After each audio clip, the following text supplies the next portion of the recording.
Es un gusto, amigos, poderlos saludar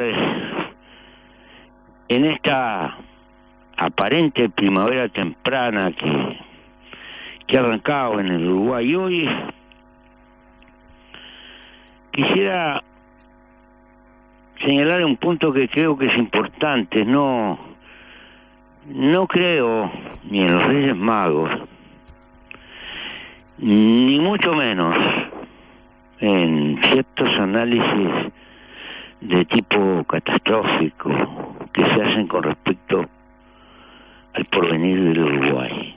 En primer término, tranquilidad. ¿Por qué? Porque si bien es cierto que la coyuntura internacional está un poco embarrada, un poco deprimida, puede haber algunos vaivenes de mercado exterior, lo cierto, lo sustantivo, es que la solidez económica del país garantiza cosas que son muy importantes para los tiempos que vienen. Voy a sintetizar. El gobierno que venga, cualquiera sea la decisión que tome la gente, y por eso no creo en los discursos catastróficos, va a poder disponer de una masa de recursos importantísimas a los efectos de invertirlos en la logística, caminería, vías férreas, puertos, lo que se le ocurra. Una masa de recursos sin por ello hacer peligrar la estabilidad del país, de un orden muy importante, porque el cronograma de pagos de compromisos que tiene el país con el exterior son muy soportables, escalonables, manejables, y hay un nivel de reserva tan importante que me atrevo sin ambajes a afirmar que el gobierno que viene podrá disponer entre 2.000 y 4.000 millones de dólares para meter en infraestructura y otras cosas por el estilo. ¿Por qué? Porque la política que se ha llevado ha sido previsora, ha sido de aliento y priorizó el juntar reservas antes que nada. Si se quiere, se privó en mucho tal vez de gastar, pero para asegurarle capacidad de acción y estabilidad del país. Porque lo único que permanece y queda son las necesidades de la gente. Ese volumen de recursos que podrá disponer a partir de las reservas que tiene el país no significa de ninguna manera que el país se quede sin reservas, ni mucho menos, sino la posibilidad de invertir en recursos que a la larga van a mejorar la competitividad y los costos del país, y en un tiempo que sea soportable. Tendrá recursos como para hacer posible, entre otras cosas, una política de riego amortizable a largo plazo que le multiplique la seguridad y la productividad a una parte importante de las tierras del Uruguay. Y eso es mucho decir. Yo no voy a desarrollar hoy el tema del regadío, pero es la revolución más importante, en mi humilde opinión, que puede hacer este país agroexportador de naturaleza, con una geografía ondulada, que se da el lujo que el 90% casi del agua que corre de lluvia se va olímpicamente al mar a transformarse en agua salada.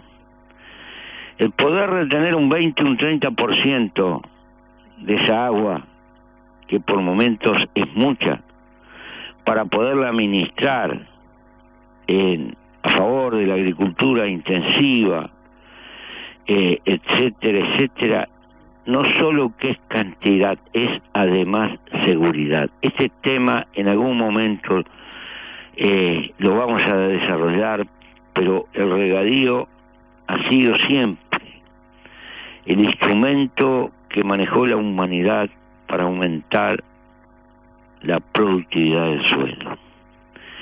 Como por muchos años el país va a seguir siendo agroexportador, este es un fenómeno de carácter capital. Y creo que esto, como noticia económica, es de carácter central que se tenga en cuenta. Creo que ningún gobierno desde la época de la Segunda Guerra Mundial va a tener los recursos acumulados que va a tener el gobierno que viene. Por eso yo no creo en esa visión catastrófica y tampoco creo que nos van a regalar la prosperidad, ni mucho menos, ni tampoco creo que eso soluciona todos los problemas. Lo que quiero decir, que esas posibilidades alejan la perspectiva de miseria que algunos pretenden pintar. Me quiero detener hoy, después de señalar la reserva, el tamaño de las reservas acumuladas que tiene el Uruguay, que para la economía uruguaya son muy importantes, y después de recordar que cuando hace unos años llegamos al gobierno, nuestra relación de deuda y PBI eran casi lo mismo, y eso ha cambiado notoriamente y es el signo de hoy. Es a partir de esa realidad que los que vengan tienen una realidad desde ese punto de vista halagüeña, lo suficientemente halagüeña como para poder sortear las probables dificultades que el mundo exterior nos imponga en materia de intercambio. Pero del punto de vista social, porque lo importante de los avances económicos no son las estadísticas, son cómo vive la gente, qué pasó con la gente.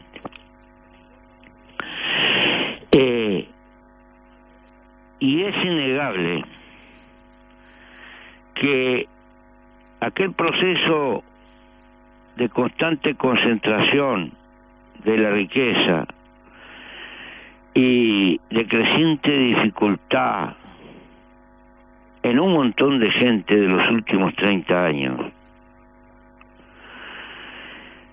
se logró en buena medida revertir, aunque no se pudo totalmente revertir las consecuencias sociales. Se ha revertido en gran medida la pobreza, en la medida que casi 700.000 personas salieron de situación de pobreza. Pero naturalmente, los efectos degradantes que tuvieron tantos años de penuria están, por falta de medios, por falta de políticas sociales, por las consecuencias que tuvo el estancamiento y la política de concentración, en mucho está hoy en forma de gente joven que está en las cárceles. Porque puede cambiar la situación matemática de la pobreza, pero las consecuencias larvadas de creciente degradación que tuvo la sociedad están presentes todavía hoy. Y esto es también un hecho que no se revierte por generación espontánea y establece la necesidad de continuar firmemente con políticas que ayuden a revertir esta situación. Ha habido un panorama injusto. Se considera que tener políticas sociales a favor de aquellos que quedan muy relegados es una especie de favorecer el pobrismo, o en todo caso de premiar a los haraganes sin ver en profundidad que una sociedad, para ser convivible, los sectores más acaudalados, los sectores que conviven en mejor situación, la mejor garantía que pueden tener para su propia vida es la existencia de una sociedad integrada donde las desigualdades no sean tan ofensivas. Lo que nos ha pasado con la degradación y el aumento de la actitud delictiva en el Uruguay es la honda consecuencia de lo que pasaba hace 20, 25, 30 años y que no pudimos como país atender a su debido tiempo. Aquellos gurises, muchísimos son hombres, y contrajeron en el medio de nuestras sociedades cosas que llegan hasta hoy. Por eso, las políticas sociales son políticas que en el fondo lo que buscan es la integración de la sociedad y la mejora global del clima en el que vive toda la sociedad. Pero a veces los análisis egoístas nos hacen ver muy corta, no miden las consecuencias sociales que tienen las hondas degradaciones de carácter económico. Esta reducción formidable de la pobreza en pocos años podrá ser una consecuencia de la bonanza económica. Pero en primer término fue una reducción pareja en todo el país. El departamento de Artigas, el estadísticamente más pobre, cuando en el 2006 se hacían los números, tenía el 50% de gente pobre. Y hoy ese mismo departamento tiene el 18%. Pero además, recordemos que en el Uruguay la pobreza tenía un rostro de niño. Un rostro de niño que todavía en parte tiene. Pero ¿qué pasó? ¿Qué pasó con los menores de 18 años en este país en estos años? Cada 2 niños o adolescentes, uno era pobre. Hoy, globalmente en todo el país, cada 5 niños, uno es pobre. Y esos cambios no los propició el Espíritu Santo. Son consecuencias de una relativa bonanza económica y fundamentalmente, más que políticas sociales, un aumento real de los ingresos per cápita de los uruguayos. ¿Por qué? Porque si tomamos el 2006 al 2013 en términos matemáticos, esquemáticos, en valores reales, los ingresos de la población subieron un 47%. Y esto por encima de la inflación. Esto es muy importante, pero todavía es más importante. Esto es un término global de todo el país. Sin embargo, ese aumento fue mayor en los lugares donde había mayor pobreza. Y esto permitió que departamentos como el de Artigas minoraran la enorme brecha que los separaba del resto. En el departamento de Artigas aumentó el ingreso el 68%. Y si analizamos por persona, el ingreso del 20% de los más pobres, repito, el ingreso del 20% de los más pobres fue el 86%. de aumento. Mientras que el 20% más rico tuvo un aumento de ingresos del 36%, e incluso el 5% más rico aumentó el 20%. Es decir, el ingreso aumentó de todos, pero aumentó más de los que estaban en el fondo del tarro. Aumentó más en proporción a lo que tenían. Ojo. Esto tenemos que tenerlo fundamentalmente claro. Y estas cosas fueron posibles. Y estas cosas se dieron. Pero el gran instrumento no fueron las políticas sociales, que fueron complementarias. El gran mejorador del ingreso en términos globales del país fue la evolución de lo que pasó en el mercado del trabajo. He dicho 1000 veces que el primer instrumento de distribución de una sociedad son los salarios. Pero en primer término, hay 330 y pico de mil personas más trabajando en todo el país de lo que había en el 2006. Pero además, en este momento y en estos años tenemos la tasa de desempleo más baja de la historia de este país desde que tenemos números contabilizados. Y esto se ha mantenido por años. Repito, tenemos la tasa más baja de desempleo de la historia del país. Y esto no fue un regalo del Espíritu Santo ni cayó de los cielos. Y este hecho se refleja en otro factor muy importante. Las cotizaciones a la seguridad social se incrementaron en casi 500.000 de nuevos afiliados que cotizan. Es decir, aparte de los nuevos empleos, se formalizaron muchísimos otros, lo cual es síntoma de una mejora en el ingreso. ¿Por qué?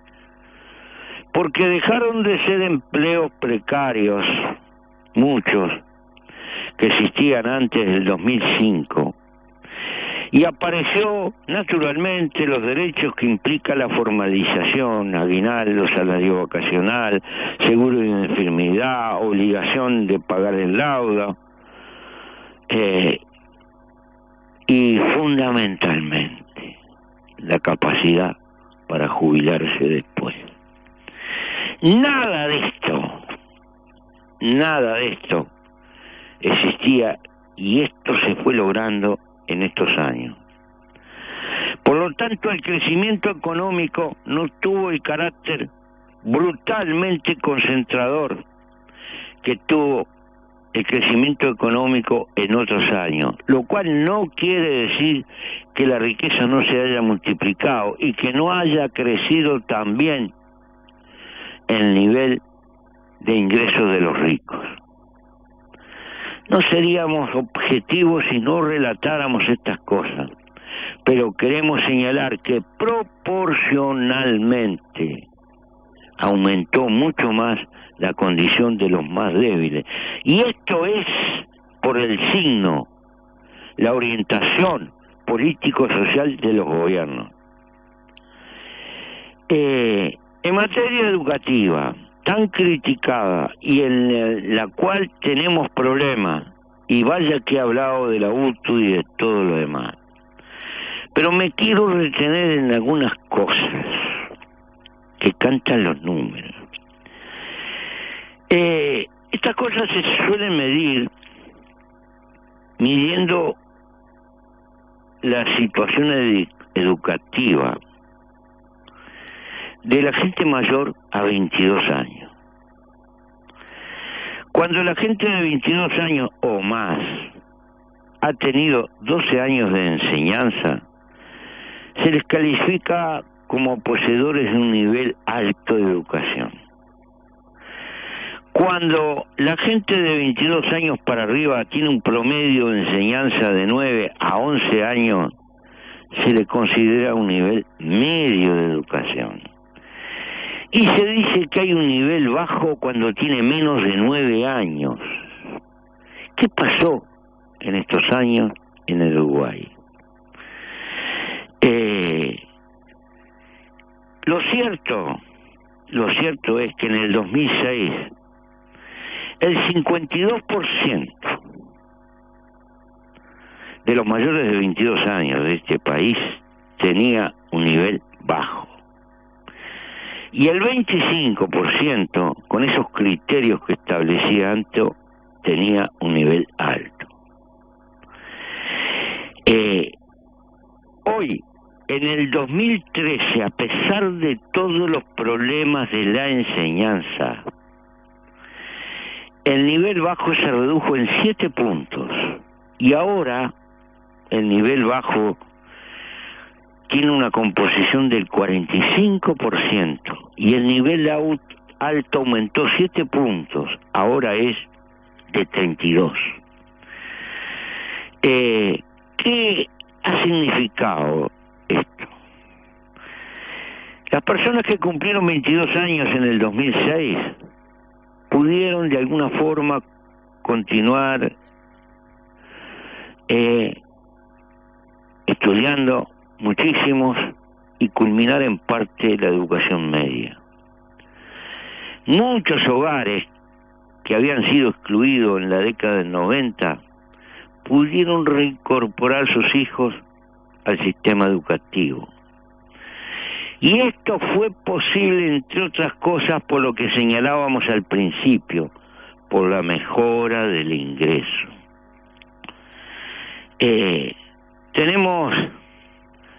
Tenemos que señalar que estas cosas han pasado en estos años en el Uruguay.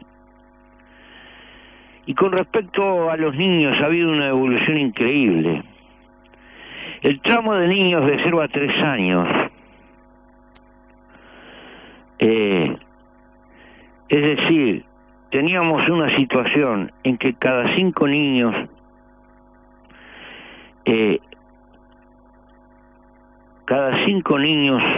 en esa edad, uno asistía a alguna forma de educación.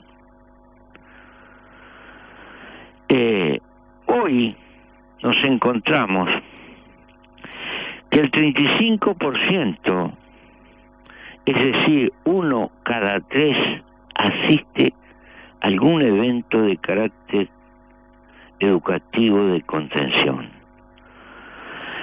Esto es la consecuencia de la masificación de los CAIS y a la mayor absorción de niños de 3 años en la educación primaria. Hay que señalar además lo que se refiere a los adolescentes entre 3 y 15 años, que pasamos del 89 al 92% de asistencia, y esto también es una consecuencia de la mejora del ingreso que ha tenido la globalidad de la sociedad. En ambos tramos los aumentos se dieron en todos los departamentos. Hay que destacar algunos como Artigas y como Paysandú. 1 de cada 2 niños de 0 a 3 años asiste hoy al sistema educativo. Y esto habla de la tendencia a las políticas de igualdad en lo social, de práctica de estos años. En el caso de niños que llegan a los 3 años, las familias del 15% más pobre de la población duplicaron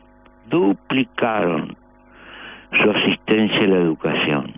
Yo sé que estas cosas son lerdas y son difíciles y no dan resultado a la vuelta de la esquina y posiblemente no tengan el mayor reconocimiento. Pero estas cosas van a volar en el largo plazo, como tantas otras cosas. Las familias aumentaron el 8% la asistencia de sus hijos en edad al ciclo básico, entre 3 y 15 años, y 20% aumentaron en edad entre 15 y 19 de asistencia a los bachilleratos. En fin, esto es posible, entre otras cosas, por el rol activo y repensado que ha tenido la UTU en este país, apoyando a los jóvenes por todas partes, la política de compromiso educativo, la formación profesional básica de la UTU, los jóvenes en red, etcétera. Políticas sociales que muchos critican, pero que a la larga van a mejorar el tono de equilibrio de nuestra sociedad. Podríamos, y lo vamos a dejar para otro, hablar la comparación que habría que hacer entre el viejo DICE y el FONASA, pero eso es harina de otro costal. Ahora bien, volvemos a repetir lo básico. La economía tiene que marchar si se quiere atender el progreso. Y por lo tanto, lo que tendrá que venir en el futuro empieza y arranca por un aumento del resultado económico del país. Porque es a partir de allí que van a estar los medios para continuar y mejorar en línea recta lo que se ha hecho. Porque siempre es posible hacerlo un poco mejor, sobre todo si se tienen los medios. Esta es la naturaleza del progreso humano. Pero no creemos ni en regalito de los dioses, ni creemos en el consabido oráculo de los desastres que tiene el país por delante. Por el contrario, desde la Segunda Guerra Mundial, que ningún gobierno se encuentra con la capacidad de hacer por los medios contables que va a disponer como el que va a venir. Y puede ser que la coyuntura económica no sea muy favorable, pero el frente interno le asegura estabilidad económica y financiera y recursos para una promoción importante del trabajo en la interna del país. No es todo, ni mucho menos, pero no es poca cosa con respecto a aquel país quebrado